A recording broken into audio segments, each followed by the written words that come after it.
In the dying years of the Roman Republic, destiny placed two men upon the stage of history, whose rivalry would decide the fate of the greatest power the Mediterranean world had ever known. One was Pompey the Great, hailed as the savior of Rome, conqueror of the East, and master of legions whose name carried thunder through every province of the Republic. The other was Julius Caesar, a man of noble birth yet burdened with debts and ambition so boundless that he gambled everything, his fortune, his life, and eventually the Republic itself, on a single vision: to reshape Rome in his own image. Their alliance would once bind them together in shared power, yet that same bond would fester into distrust, betrayal, and at last, war. Theirs was no ordinary political quarrel, but a duel for supremacy that consumed nations, toppled institutions, and forever transformed the meaning of Rome. The story begins not with the clash of armies at Pharsalus, nor with Caesar's fateful crossing of the Rubicon, but with the long crisis that haunted Rome in the 1st century before Christ. For decades, the Republic had strained under the weight of its own victories.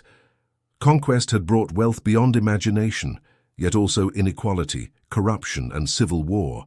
From Marius and Sulla came the lesson that armies could be more loyal to generals than to the Senate, and that power seized by the sword could outlast laws written on parchment. The Republic's institutions, once designed to restrain ambition, were faltering, and in that vacuum emerged leaders who rose higher and shone brighter than any who came before. It was in this crucible that Pompey and Caesar found their paths, one ascending through military brilliance, the other through political maneuvering as deft as any sword stroke. Pompey Magnus, the Great, was the darling of the legions before he had even reached the Senate's minimum age for command. Born into the equestrian class, not of the highest nobility but respectable, he inherited both wealth and ambition from his father. His star rose during the bloody aftermath of Sulla's dictatorship, when civil strife tore Rome apart. At just 23 years old, he raised his own army, not by Senate decree, but by the magnetism of his name and fortune, and marched to join Sulla's cause. The young general soon earned the title Adulus Sentulus Carnifex, and the teenage butcher, for his ruthless efficiency in battle. Victories came swiftly, and with each campaign his reputation grew. Rome saw in him not just a general, but a new Alexander the Great, a comparison Pompey himself encouraged, wearing the mantle of destiny as though born to it. Caesar's early life was of another kind. Though of patrician blood, the Julian family had fallen on harder times. His father died when he was a teenager, leaving him as head of the household, and fortune did not smile easily on him. He was marked from the beginning by his defiance of authority, refusing to submit when Sulla demanded he divorce his wife, Cornelia, daughter of one of Sulla's enemies. "In this boy," Sulla is said to have remarked, "there are many Mariuses." Caesar's stubbornness forced him into exile for a time, wandering the fringes of Rome's dominion, honing both his survival and his charm. He studied rhetoric in Asia, won the admiration of soldiers in brief campaigns, and even in one legendary episode was captured by pirates. When they mocked him and underestimated his worth, he promised he would return to crucify them, and when ransomed and freed he did just that, hunting them down and executing them all. Already he demonstrated a blend of daring, cruelty, and theatricality that made him unforgettable. As Pompey amassed glory through great campaigns, Caesar carefully cultivated influence in Rome itself. He dazzled the crowds with oratory, prosecuted corrupt governors in court, and climbed the political ladder step by step, all while plunging himself into enormous debts. Every election he fought was financed by loans he could scarcely afford, gambling on future rewards. Moneylenders whispered that Caesar owed more than any man alive, yet he wore his debts as a kind of armor, binding wealthy backers to his cause with the promise of future spoils. Where Pompey had the loyalty of hardened soldiers, Caesar had the loyalty of the Roman masses, who cheered him as a champion of the people, a man who spoke their tongue and promised them relief against the corruption of the elite. Though both men belonged to the world of Roman politics and warfare, they represented different faces of Roman ambition. Pompey was order, a general whose victories seemed to secure the Republic's greatness abroad. He crushed pirates that strangled trade across the Mediterranean, annexed territories in the east, and paraded through Rome in a series of triumphs so lavish they rivaled the legends of Alexander. Caesar, by contrast, was chaos, an unyielding force of innovation and defiance, bending institutions to his will, forging alliances where none seemed possible, and speaking always of a greater destiny. To the Senate, Pompey was the trusted sword, Caesar, the dangerous firebrand. Yet for a time necessity forced them together, their interests aligned by circumstance more than trust. But the seeds of their rivalry were sown long before their fates intertwined. Each man measured himself not only against Rome's enemies, but against history itself. Pompey dreamed of surpassing Alexander. Caesar dreamed of surpassing Pompey. The stage was thus set for a collision not merely of armies, but of egos, philosophies, and visions of Rome's future. The Republic, already trembling under the strain of its own contradictions, would not survive both. The age of conquest had taught Roman generals to think beyond service to the Senate. Each new territory taken, each legion led into battle, gave its commander personal power that rivaled the state. Marius had shown how to harness the loyalty of the common soldier. Sulla had shown how to march on Rome itself. Pompey absorbed these lessons, wielding command not only as a servant of the Republic, but as an authority unto himself. Caesar, meanwhile, studied them as well, recognizing that Rome's laws were malleable when confronted by sheer will. When these two men eventually turned their eyes upon one another, the Republic itself became the prize. The question that hung over Rome was not merely which man would prevail, but whether the Republic could endure such men at all. Was Pompey the Great destined to hold Rome together as its guardian, or would Caesar, with his unrelenting hunger, break it apart to refashion it in his own name? History offers no certainties in the moment. It is lived as uncertainty, as a roll of the dice where fortune favors some and devours others. Yet as we trace the rise of these two titans, we see that their rivalry was more than personal. It was the embodiment of Rome's transformation from republic to empire, from shared rule to the dominance of a single man. And so in this tale of ambition and betrayal, of triumph and downfall, we step into the lives of Caesar and Pompey, two men whose paths began in alliance but ended in blood. To understand their struggle, we must first walk beside Pompey as he carves his name into the annals of Rome, and then follow Caesar as he maneuvers through the shadows of debt and politics until at last their destinies collide. The stage is set, the actors prepared, and Rome herself waits breathless for the outcome. In the dying years of the Roman Republic, destiny placed two men upon the stage of history, whose rivalry would decide the fate of the greatest power the Mediterranean world had ever known. One was Pompey the Great, hailed as the savior of Rome, conqueror of the East, and master of legions whose name carried thunder through every province of the Republic. The other was Julius Caesar, a man of noble birth yet burdened with debts and ambition so boundless that he gambled everything, his fortune, his life, and eventually the Republic itself, on a single vision: to reshape Rome in his own image. Their alliance would once bind them together in shared power, yet that same bond would fester into distrust, betrayal, and at last, war. Theirs was no ordinary political quarrel, but a duel for supremacy that consumed nations, toppled institutions, and forever transformed the meaning of Rome. The story begins not with the clash of armies at Pharsalus, nor with Caesar's fateful crossing of the Rubicon, but with the long crisis that haunted Rome in the 1st century before Christ. For decades, the Republic had strained under the weight of its own victories. Conquest had brought wealth beyond imagination, yet also inequality, corruption, and civil war. From Marius and Sulla came the lesson that armies could be more loyal to generals than to the Senate, and that power seized by the sword could outlast laws written on parchment. The Republic's institutions, once designed to restrain ambition, were faltering, and in that vacuum emerged leaders who rose higher and shone brighter than any who came before. It was in this crucible that Pompey and Caesar found their paths, one ascending through military brilliance, the other through political maneuvering as deft as any sword stroke.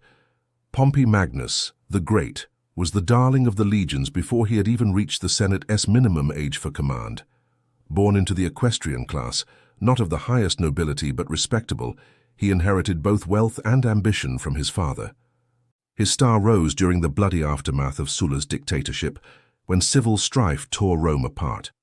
At just 23 years old, he raised his own army, not by Senate decree, but by the magnetism of his name and fortune, and marched to join Sulla's cause. The young general soon earned the title Adulus Sentulus Carnifexan, the teenage butcher, for his ruthless efficiency in battle. Victories came swiftly, and with each campaign his reputation grew. Rome saw in him not just a general, but a new Alexander the Great, a comparison Pompey himself encouraged, wearing the mantle of destiny as though born to it. Caesar's early life was of another kind.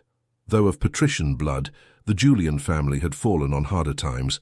His father died when he was a teenager, leaving him as head of the household, and fortune did not smile easily on him. He was marked from the beginning by his defiance of authority, refusing to submit when Sulla demanded he divorce his wife, Cornelia, daughter of one of Sulla's enemies. "In this boy," Sulla is said to have remarked, "there are many Mariuses." Caesar's stubbornness forced him into exile for a time, wandering the fringes of Rome's dominion, honing both his survival and his charm. He studied rhetoric in Asia, won the admiration of soldiers in brief campaigns, and even in one legendary episode was captured by pirates. When they mocked him and underestimated his worth, he promised he would return to crucify them, and when ransomed and freed he did just that, hunting them down and executing them all. Already he demonstrated a blend of daring, cruelty, and theatricality that made him unforgettable. As Pompey amassed glory through great campaigns, Caesar carefully cultivated influence in Rome itself. He dazzled the crowds with oratory, prosecuted corrupt governors in court, and climbed the political ladder step by step, all while plunging himself into enormous debts. Every election he fought was financed by loans he could scarcely afford, gambling on future rewards. Moneylenders whispered that Caesar owed more than any man alive, yet he wore his debts as a kind of armor, binding wealthy backers to his cause with the promise of future spoils. Where Pompey had the loyalty of hardened soldiers, Caesar had the loyalty of the Roman masses, who cheered him as a champion of the people, a man who spoke their tongue and promised them relief against the corruption of the elite. Though both men belonged to the world of Roman politics and warfare, they represented different faces of Roman ambition. Pompey was order, a general whose victories seemed to secure the Republic's greatness abroad. He crushed pirates that strangled trade across the Mediterranean, annexed territories in the east, and paraded through Rome in a series of triumphs so lavish they rivaled the legends of Alexander. Caesar, by contrast, was chaos, an unyielding force of innovation and defiance, bending institutions to his will, forging alliances where none seemed possible, and speaking always of a greater destiny. To the Senate, Pompey was the trusted sword, Caesar, the dangerous firebrand. Yet for a time necessity forced them together, their interests aligned by circumstance more than trust. But the seeds of their rivalry were sown long before their fates intertwined. Each man measured himself not only against Rome's enemies, but against history itself. Pompey dreamed of surpassing Alexander. Caesar dreamed of surpassing Pompey. The stage was thus set for a collision not merely of armies, but of egos, philosophies, and visions of Rome's future. The Republic, already trembling under the strain of its own contradictions, would not survive both. The age of conquest had taught Roman generals to think beyond service to the Senate. Each new territory taken, each legion led into battle, gave its commander personal power that rivaled the state. Marius had shown how to harness the loyalty of the common soldier. Sulla had shown how to march on Rome itself. Pompey absorbed these lessons, wielding command not only as a servant of the Republic, but as an authority unto himself. Caesar, meanwhile, studied them as well, recognizing that Rome's laws were malleable when confronted by sheer will. When these two men eventually turned their eyes upon one another, the Republic itself became the prize. The question that hung over Rome was not merely which man would prevail, but whether the Republic could endure such men at all. Was Pompey the Great destined to hold Rome together as its guardian, or would Caesar, with his unrelenting hunger, break it apart to refashion it in his own name? History offers no certainties in the moment. It is lived as uncertainty, as a roll of the dice where fortune favors some and devours others. Yet as we trace the rise of these two titans, we see that their rivalry was more than personal. It was the embodiment of Rome's transformation from republic to empire, from shared rule to the dominance of a single man. And so in this tale of ambition and betrayal, of triumph and downfall, we step into the lives of Caesar and Pompey, two men whose paths began in alliance but ended in blood. To understand their struggle, we must first walk beside Pompey as he carves his name into the annals of Rome, and then follow Caesar as he maneuvers through the shadows of debt and politics, until at last their destinies collide. The stage is set, the actors prepared, and Rome herself waits breathless for the outcome. While Pompey basked in the glory of his triumphs, Caesar was still a man of promise rather than power, a figure whispered about in Rome's streets rather than cheered in its triumphal processions. He was born into an old patrician family, the Julii, who claimed descent from Iulus, son of Aeneas, and thus from the goddess Venus herself. Yet noble ancestry did not mean wealth or influence, for by Caesar's time the Julii were diminished, aristocratic in name but impoverished in means. His youth was spent not in the secure comfort of riches, but in the precarious balancing act of ambition and survival. His first true test came in the age of Sulla. When the dictator seized Rome and purged his enemies, Caesar found himself in peril. He was married to Cornelia, daughter of Cinna, one of Sulla's foes, and the dictator demanded divorce as proof of loyalty. Caesar refused. The defiance was reckless, for Sulla's proscriptions had filled the streets with blood, and men of greater stature had been cut down for less. Yet the young Caesar clung to honor and principle, or perhaps simply to stubbornness. Friends interceded on his behalf, and Sulla relented, but not without a chilling prophecy. "Take this young man lightly," he warned. "In him are many Mariuses." It was a remark that would echo through the decades, for Sulla's instinct had been correct. Caesar possessed the same dangerous mix of charisma, ambition, and military genius as Rome's great popularis general. Forced into obscurity for a time, Caesar left Rome to serve abroad. He honed his skills in Asia, distinguishing himself in minor campaigns and winning a civic crown for bravery when he saved the life of a fellow soldier under siege. These early deeds did not bring him great fame, but they gave him a taste of command and a reputation among those who served beside him. His journey then took a legendary turn when pirates captured him near the coast of Cilicia. They demanded a ransom of 20 talents, but Caesar laughed and insisted they ask for 50, declaring that they had no idea of the value of their captive. During his captivity, he treated his captors less as masters than companions, joining in their games, reciting poetry to them, and warning with a smile that one day he would return to crucify them. When the ransom was paid and he was released, he wasted no time. He raised a fleet, hunted down the pirates, and fulfilled his promise with chilling precision, crucifying them all, though, in a gesture of calculated clemency, he ordered their throats cut first to spare them prolonged agony. Rome had seen a glimpse of the man he would become, charming, witty, but utterly ruthless when crossed. Back in Rome, Caesar threw himself into politics. He became a master of rhetoric, dazzling crowds with speeches that blended wit, fire, and calculated appeals to popular sentiment. He aligned himself with the populares faction, those who claimed to champion the people against the entrenched aristocracy. It was a dangerous path, for the optimates, defenders of senatorial authority, still dominated the republic. Yet Caesar thrived in opposition. He prosecuted corrupt governors, winning applause from the masses. He staged lavish games, spending far beyond his means to buy popularity. His debts mounted to staggering sums, but he did not flinch. Each loan was an investment in his future, each creditor bound to him by hope of repayment once he secured higher office.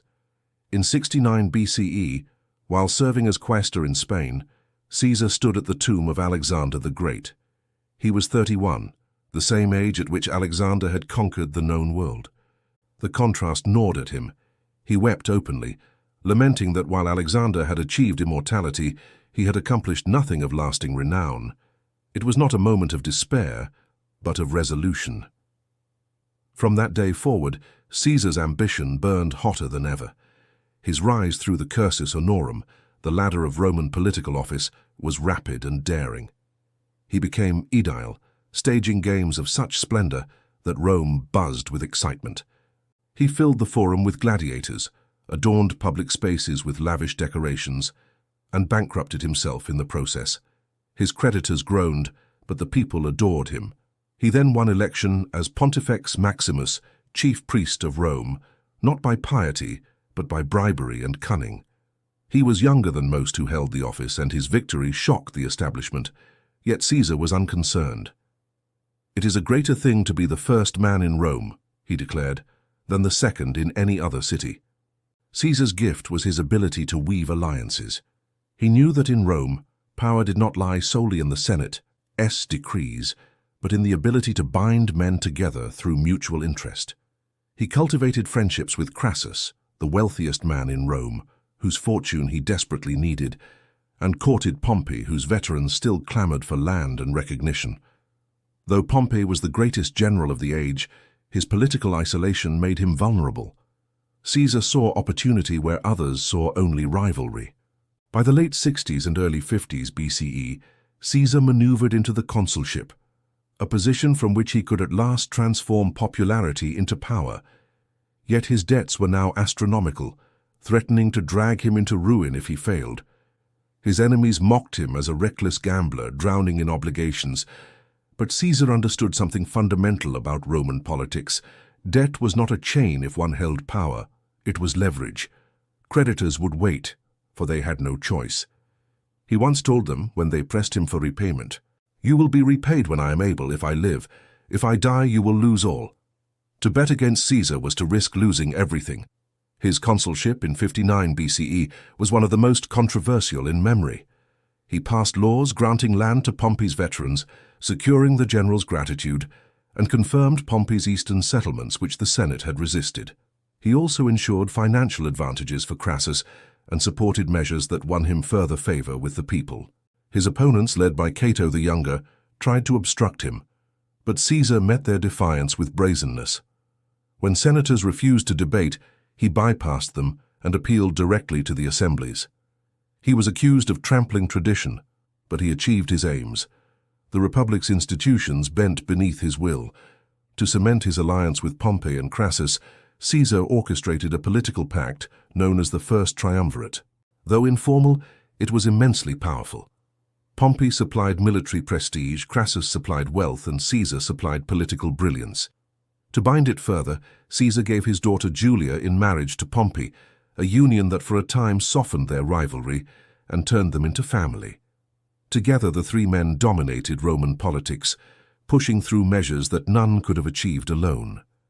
Yet Caesar was not content with power in Rome alone. He knew that military command was the surest path to lasting glory.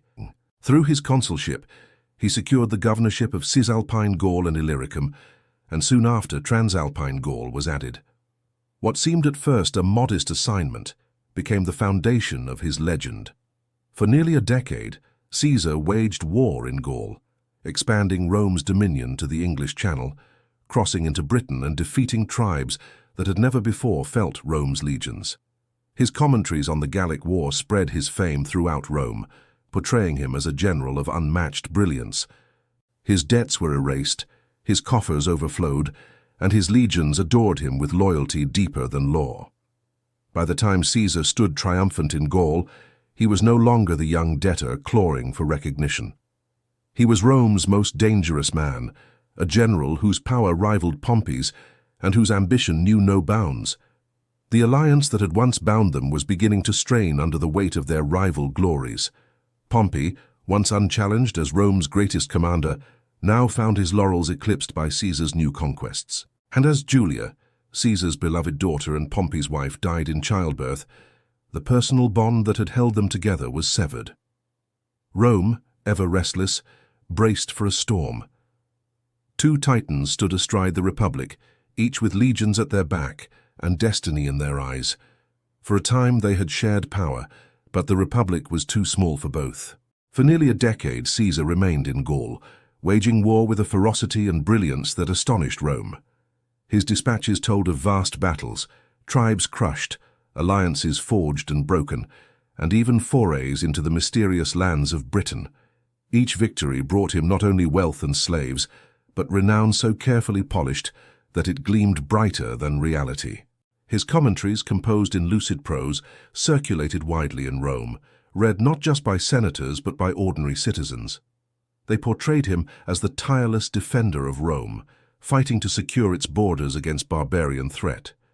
In truth, many of his campaigns were wars of ambition, yet perception mattered more than intent.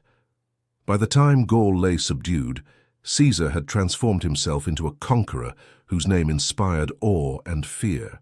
His soldiers adored him with a loyalty that bordered on worship. To them he was not merely commander, but father, patron, and destiny itself. Pompey watched this rise with unease. For years he had been Rome's undisputed champion, the man hailed as Magnus, conqueror of the seas and the East. Yet now, in his absence from the battlefield, his brilliance seemed to fade while Caesar's star blazed ever brighter. Pompey remained in Rome, entangled in its politics, courted by the Senate who had once mistrusted him. The Optimates, bitter foes of Caesar, saw in Pompey a counterweight, a general of equal stature who could anchor the Republic against Caesar's swelling power. Slowly, almost imperceptibly, Pompey drifted from ally to rival.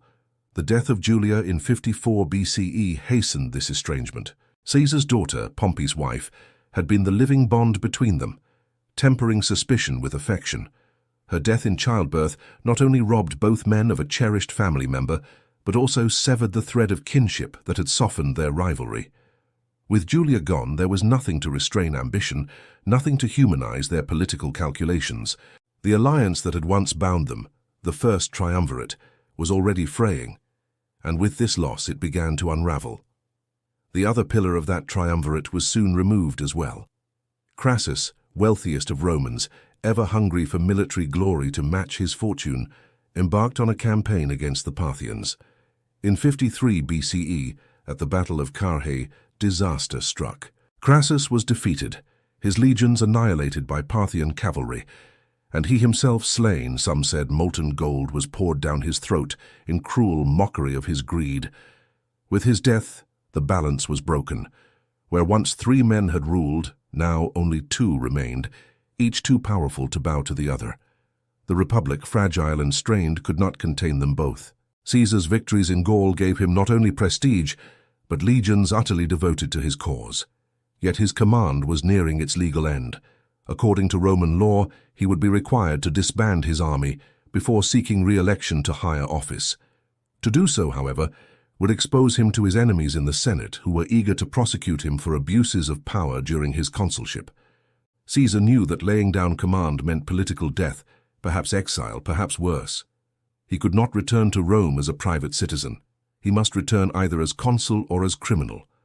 Pompey, meanwhile, grew closer to the Senate's conservative faction. They courted him with honors, appointing him sole consul in 52 BCE amid chaos after the murder of the populist leader Clodius. Pompey restored order, but in doing so he allied himself with those who feared Caesar's return. The Optimates whispered that Pompey alone could defend the Republic against Caesar's ambitions. They played on his pride, reminding him that he had once been Rome's greatest general. Slowly but surely, Pompey positioned himself as the guardian of the Senate's authority. The rivalry deepened into open mistrust. Caesar sought extensions of his command to safeguard himself from prosecution, while Pompey resisted. The Senate demanded Caesar lay down his arms, declaring that no man should hold such power indefinitely. Caesar countered by offering a compromise. He would disband his legions if Pompey did the same. But Pompey would not relinquish his command, and the Senate, under the influence of Cato and the hardline Optimates, rejected Caesar's overtures. It was a game of brinksmanship, and both men understood the stakes. In the winter of 50 BCE, tension reached breaking point. The Senate, declaring Caesar an enemy of the Republic if he refused to comply, passed its ultimate decree, the Senatus Consultum Ultimum, a measure that effectively handed Pompey authority to protect the state by any means necessary. It was the same decree that had once empowered consuls against Catiline, the same decree that had drenched Rome in blood during Sulla's day. Now it was invoked against Caesar, a sitting proconsul and conqueror of Gaul. For Caesar, the choice was stark. To obey meant ruin, to resist meant civil war. He gathered his officers, weighed the risks, and made his decision. At the banks of the Rubicon River, the boundary between his province and Italy proper, he paused. Legend tells that he hesitated, aware that to cross with his legion was to declare war upon Rome itself. Yet hesitation was not in Caesar's nature. He cast the die, alea iacta est, and led his men across. The Rubicon was crossed, the Republic thrown into war. Pompey, though granted authority by the Senate, was caught unprepared. He had believed Caesar would not dare march on Rome, that he would bow to law and tradition. Now, faced with the advance of hardened legions, Pompey chose not to risk battle. He withdrew from the city, taking senators and loyalists with him, retreating to consolidate forces in the east, where his strength lay. Rome was abandoned without a fight, left in Caesar's hands. The rivalry that had once been political was now military, and the fate of the Republic would be decided by arms. Yet even as Caesar entered Rome, he proclaimed that he fought not against Pompey, but against corruption, against those who had twisted the Republic for their own ends. It was propaganda, of course, but it resonated with many. He presented himself as the champion of the people, forced into war by the obstinacy of his enemies. Pompey, meanwhile, painted Caesar as a tyrant in the making, a man willing to drown Rome in blood for his own ambition. Each accused the other of endangering the Republic, and perhaps both were right. The die had been cast, the line crossed. Two men stood as rivals for Rome's destiny. Pompey, the seasoned general with senatorial backing and resources of the East, and Caesar, the conqueror of Gaul, adored by his soldiers and feared by the Senate. The Republic was no longer a republic in truth, but the stage for their duel. The coming war would not only decide which man would rule, but whether the Republic itself could survive. When Caesar crossed the Rubicon in the winter of 49 BCE, the world seemed to tilt. Panic gripped Rome, senators scrambling to decide whether to resist or flee. Yet Caesar's advance was swift, calculated, and far less bloody than anyone had expected.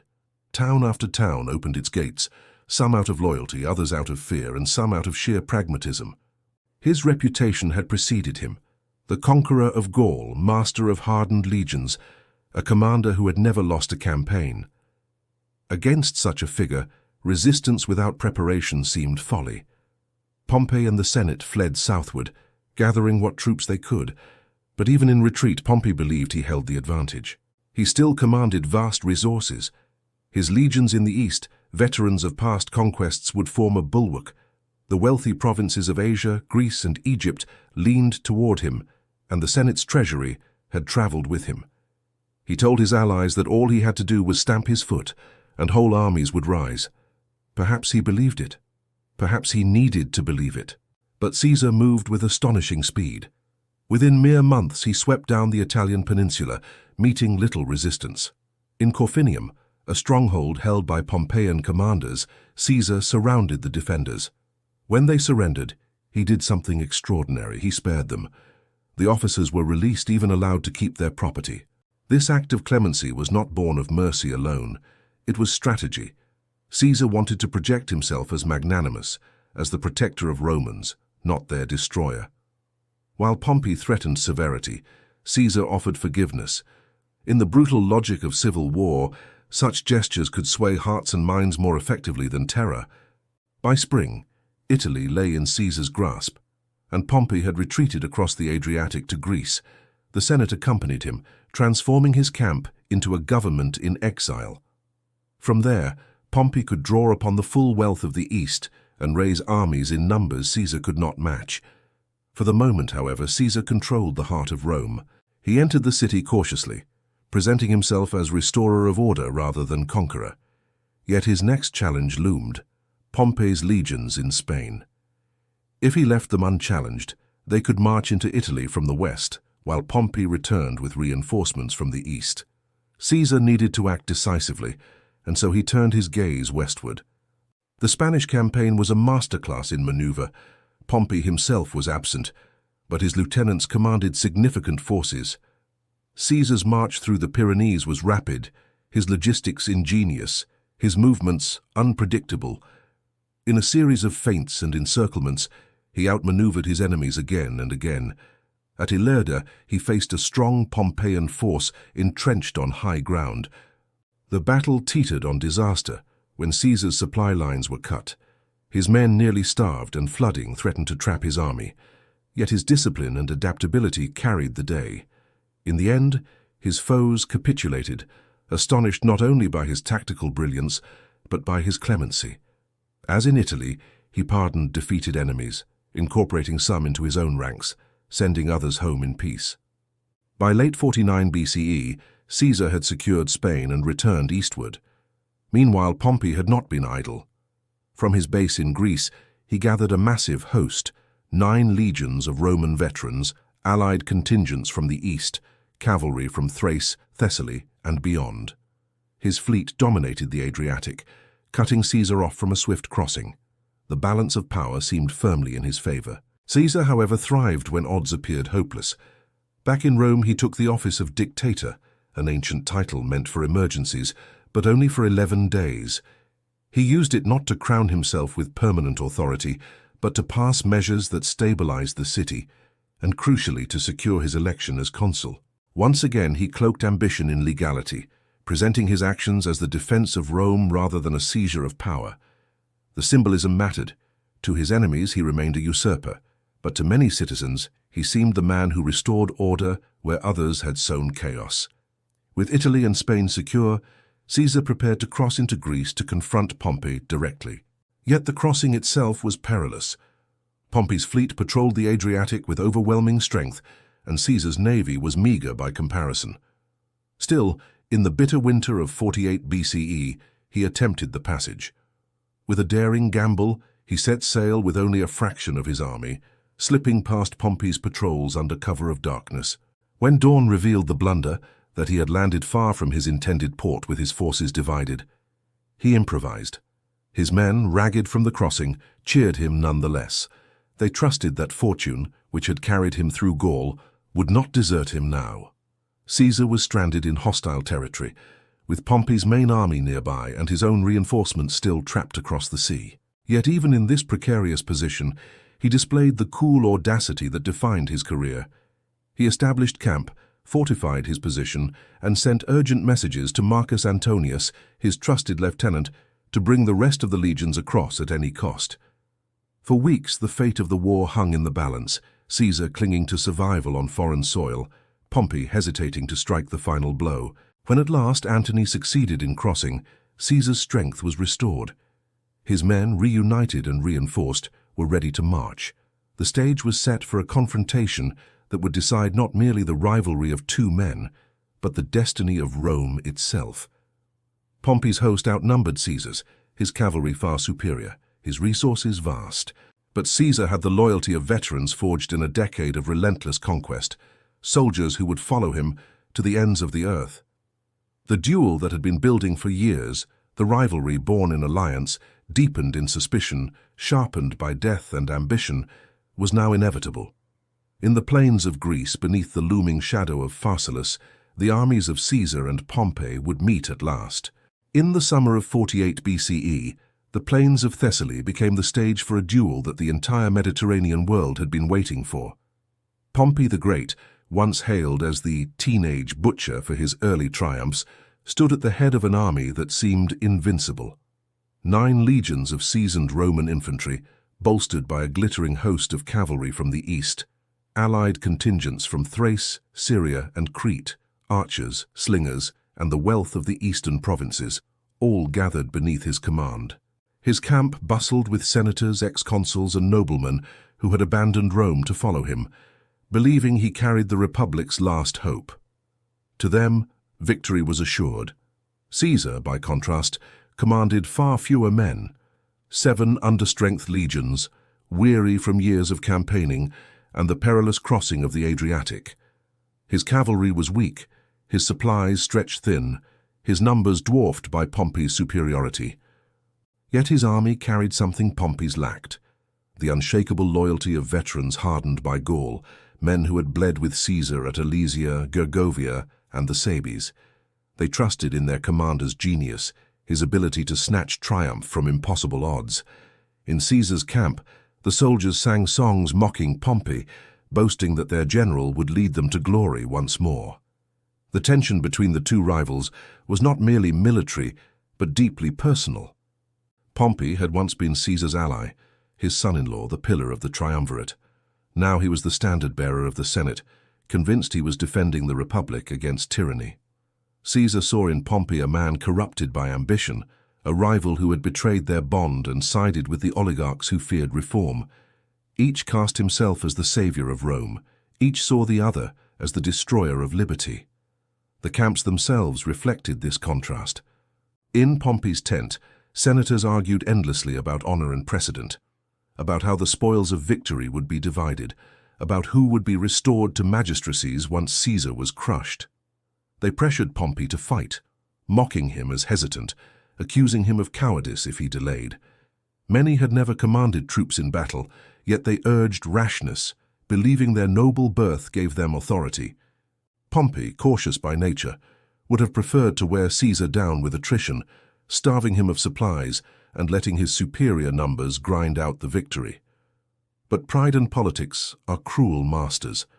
The Senate demanded a battle, and Pompey, against his instincts, agreed. In Caesar's camp, by contrast, discipline was absolute. There were no senatorial debates, no bickering aristocrats. There was only Caesar and his soldiers, bound by shared hardship. He walked among them as one of their own, speaking to veterans by name, sharing their food, listening to their concerns. He reminded them of past victories, of odds defied and enemies crushed. He told them that Rome's future rested upon their courage. His speeches were not lofty oration, but simple, direct appeals, and his men answered with cheers and the pounding of spear against shield. At dawn on the 9th of August, the armies drew up for battle. The sun rose over the Thessalian plain, casting long shadows across the field. Pompey placed his legions in the traditional 3 lines, with his cavalry massed on his left wing, supported by archers and slingers. Here, he planned to sweep aside Caesar's weaker cavalry, encircle his infantry, and crush him in a single maneuver. His confidence was unshakable. Caesar had no answer, he believed, for such overwhelming cavalry superiority. Caesar arrayed his men carefully, placing his 10 cohorts of infantry in the center, flanked by cavalry on both wings. But knowing Pompey's plan, he devised a counterstroke. On his right, where his cavalry would face Pompey's horsemen, he concealed a reserve of infantrymen instructed not to throw their javelins in the usual way, but to aim directly at the faces of the enemy cavalry to break their charge with brutal precision. It was an unorthodox tactic, born of necessity, and it would prove decisive. The signal was given. Trumpets blared, drums beat, and the legions advanced. The earth shook with the pounding of tens of thousands of feet, the clash of shields, the roar of soldiers chanting their generals' names. In the center, lines of Roman infantry collided, shields crashing, swords stabbing, dust and blood rising into the air. It was a scene of chaos, men locked in deadly embrace, neither side yielding. On the flank, Pompey's cavalry surged forward in a great wave. Their charge thunderous, their lances lowered. They swept aside Caesar's horsemen as expected, pushing them back. Victory seemed within Pompey's grasp. The senators in his camp began to congratulate each other, already imagining Caesar's defeat. But then Caesar's hidden cohorts revealed themselves. The infantry reserve sprang forward, javelins hurled not at bodies, but at eyes, mouths, and faces. Horses screamed, rearing and throwing riders. Men clutched at their mutilated faces, and panic rippled through Pompey's cavalry. The charge faltered, then collapsed. The great cavalry host broke and fled, leaving Pompey's flank exposed. Caesar, seizing the moment, gave the order for his legions to press forward. His 3rd line, held in reserve, now surged into the fray, fresh troops crashing into Pompey's weary front. The balance shifted. One by one, the Pompeian ranks buckled. The senators who had mocked Pompey's caution fled in terror, their fine togas stained with dust as they scrambled for safety. Pompey himself, seeing the disaster unfold, left the field in despair. He did not rally his men, did not call them to stand. He withdrew to his camp, then to the coast, his dream of victory shattered. The rout was total. Caesar's legions stormed Pompey's camp, capturing prisoners, seizing supplies. Thousands were slain, others surrendered, and in the chaos Caesar once again displayed his clemency, sparing many who had fought against him. He did not wish to appear as a butcher. He wished to appear as Rome's rightful master, magnanimous even in triumph. When the dust settled, Caesar walked among the dead and the living alike. He is said to have remarked that the victors of the day were not truly his enemies, but his fellow citizens, and that the true tragedy of civil war was Rome tearing itself apart. Yet beneath these words lay the truth. The Republic, as it had been, was gone. With Pompey defeated, nothing remained to check Caesar's ascendancy. Pompey fled to the east, seeking refuge in Egypt, where he hoped to find allies among the Ptolemies. He had once been the great conqueror of the East, the patron of kingdoms and protector of monarchs. Surely, he thought, some would repay the debts they owed. But fortune had abandoned him. In Egypt, treachery awaited.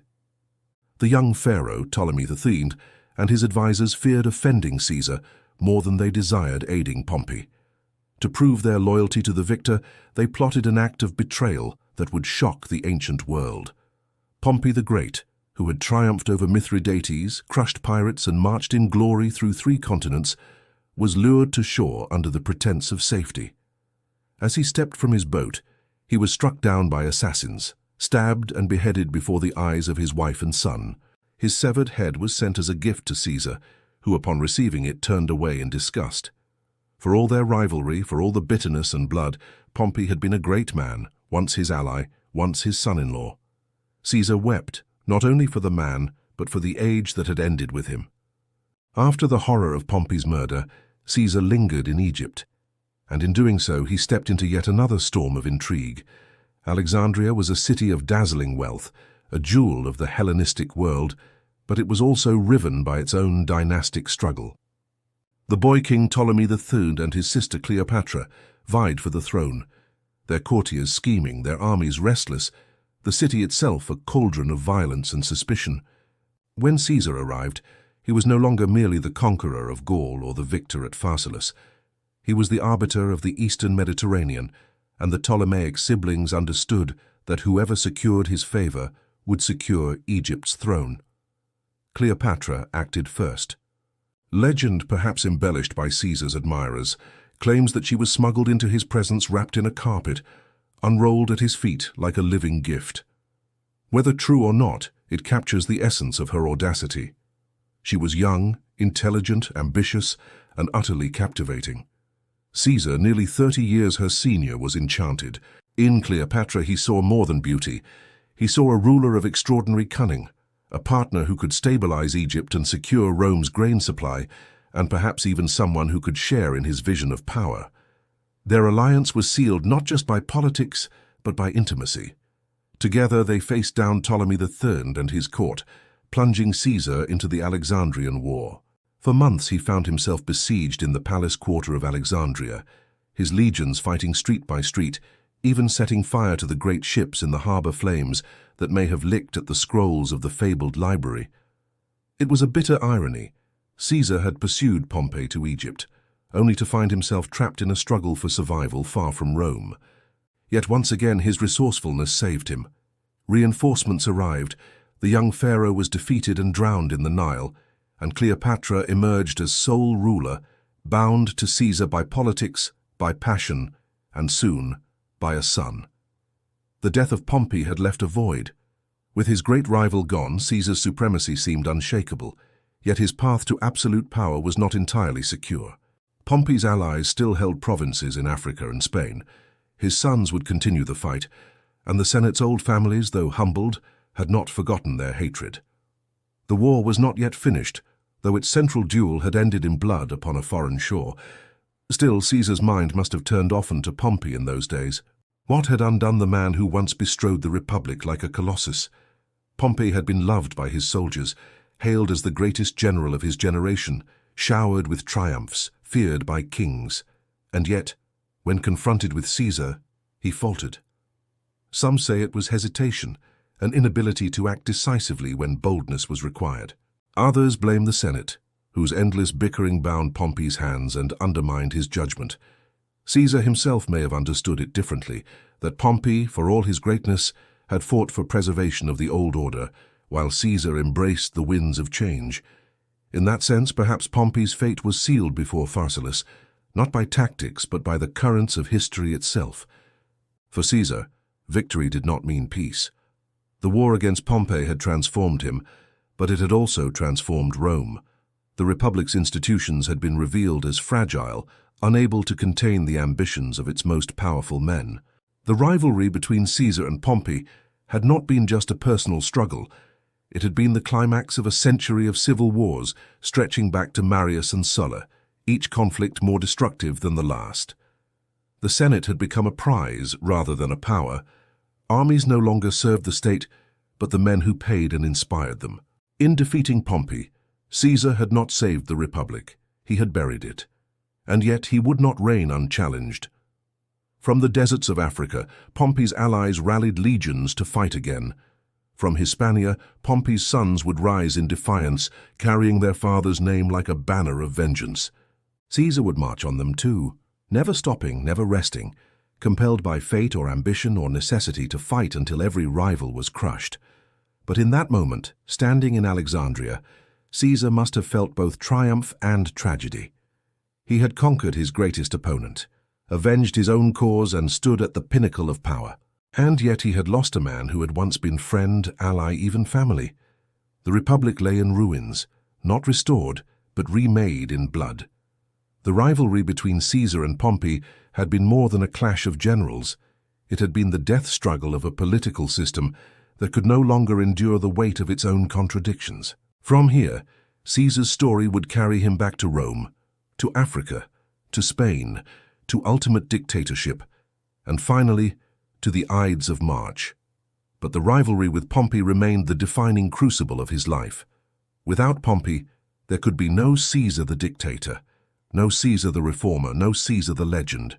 Their duel had shaped the destiny of Rome, and its echoes would thunder through history for centuries to come. For what was Caesar without Pompey? A man without his mirror, without the rival who sharpened his resolve and tested his greatness. Pompey's death marked the end of the Republic's last balance, the passing of an age where one man's ambition could still be checked by another. After Pharsalus, after Egypt, after Pompey's head was delivered in a basket, there was only Caesar. And in that singularity lay both the glory and the doom of Rome. Then let us carry the story forward. Caesar may have defeated Pompey, but the shadow of his old rival lingered in every corner of the Roman world. The war was not finished, because Pompey's name still commanded loyalty, and those who had tied their fortunes to his cause were not ready to lay down arms. Caesar's triumph in Greece and his sojourn in Egypt had given him power, but the Republic was still fractured, and Pompey's spirit lived on in the resistance that flared across Africa and Spain. In North Africa, a coalition of Pompey's surviving allies gathered their strength. The remnants of the senatorial cause, joined by King Juba of Numidia, assembled a formidable host. Among them were men like Cato the Younger, the stern Stoic who despised Caesar and embodied the old ideals of the Republic, and Metellus Scipio, Pompey's father-in-law, whose authority was bolstered by the loyalty of Rome's eastern provinces. These men believed they carried the sacred fire of the Republic itself, that by resisting Caesar, they preserved the last hope of liberty. Their watchword was not merely vengeance for Pompey, but the restoration of Rome, as it had been before Caesar's rise. Caesar, ever relentless, turned his gaze toward Africa. In 46 BCE, he crossed the sea with his veterans, plunging into a campaign that would culminate in the Battle of Thapsus. The fighting was brutal, the stakes immense. On one side, Caesar's legions, hardened by Gaul, tempered by Pharsalus, loyal to the death. On the other, Pompeians and their allies, desperate, defiant, willing to risk all in one last stand. The clash was fierce. Elephants thundered across the battlefield. Numidian cavalry wheeled through the dust. But Caesar's discipline prevailed. His men carved through their enemies with ruthless precision, their cohesion unbroken even under the charge of war elephants. The aftermath was grim. Many of Caesar's opponents fell upon their swords rather than submit. Metellus Scipio, cornered at sea, chose suicide over capture.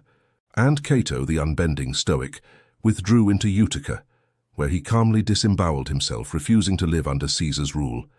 His death, noble and terrible, became legend. To Caesar it was both a relief and a reproach.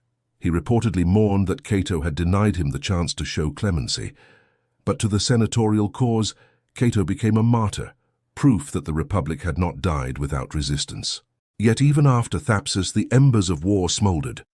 Pompey's sons, Gnaeus and Sextus, still commanded loyalty in Spain.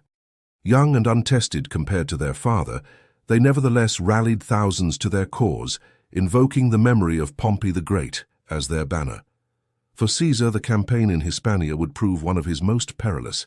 The veterans he faced were not ragged remnants, but disciplined Roman soldiers, hardened survivors who had fought under Pompey himself. In 45 BCE, at the Battle of Munda, Caesar confronted the last great Pompeian army. It was a desperate, grinding contest, fought on Iberian soil under a merciless sun. For the first time, Caesar himself is said to have feared defeat. His men, weary and outnumbered, faltered under the ferocity of the Pompeians' assault. But Caesar, ever the master of timing and presence, rode to the front lines, seized a shield, and called his men to stand firm. His voice carried above the din, his figure a rallying point, and the legions surged with renewed strength. Step by step the tide turned, and by day's end the Pompeian army lay broken. Gnaeus was captured and executed, though Sextus escaped into piracy, becoming a thorn in the Republic's side for years to come. Munda was the end. With it, the Pompeian cause collapsed. The Senate's last champions were gone, their hopes extinguished, their names consigned to memory. Caesar returned to Rome as master of the Republic, his path to dictatorship unobstructed. Triumphs were celebrated, statues raised, reforms enacted.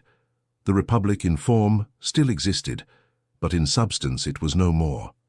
And yet, through all this, the rivalry between Caesar and Pompey remained the axis upon which history turned. For though Pompey was dead, his shadow defined Caesar's every act. Each battle against the Pompeians was a continuation of their duel, each act of clemency or ruthlessness measured against the memory of his fallen rival. Pompey had once represented Rome's greatest hope, and even in defeat, his name carried a gravitas that no one else could match. Caesar had triumphed, yes, but he had triumphed over a man who had once been his equal, his ally, his brother in arms. It is tempting to ask, what if? What if Pompey had struck decisively in Greece before Antony crossed the Adriatic? What if he had ignored the Senate's pressure and starved Caesar into submission? What if at Pharsalus he had pressed his advantage rather than withdrawing in despair? History is a tapestry of such questions, but its threads cannot be unspooled. Fate, chance, and character wove together, and in that weaving Pompey fell and Caesar rose. But with Pompey's fall, something greater also died. The Republic itself, battered by decades of conflict, could not survive the collision of such men. The rivalry between Caesar and Pompey was not merely a struggle for supremacy, but the symptom of a system in collapse. Rome had grown too vast, its armies too loyal to individuals, its politics too fractured by ambition. When two giants clashed, there was no room for compromise, only for domination. And so, when the dust of Munda settled, the Republic lay in ruins. Caesar stood at its helm, not as a consul among equals, but as dictator perpetuo, dictator for life. The senators who had fled with Pompey, who had urged him to fight, who had sworn to preserve the Republic, were dead, scattered, or reconciled to Caesar's power. Yet beneath the surface, resentment still simmered, and the memory of Pompey's defiance lingered.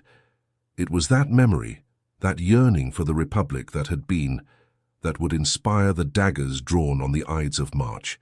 Pompey was gone, Caesar had triumphed, but their rivalry had reshaped the world. It had destroyed the Republic, paved the way for empire, and set the stage for a new Rome ruled not by Senate and consul, but by emperors who would claim descent from Caesar.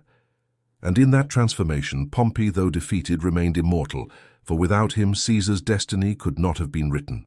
And so the story reaches its conclusion, not in the dust of a single battlefield, but in the sweeping transformation of an entire civilization. When Julius Caesar and Pompey the Great first joined hands in the first triumvirate, no one could have predicted that their alliance would end in blood and ruin, tearing the Republic apart. They were partners, bound by ambition and marriage, each needing the other to secure his rise.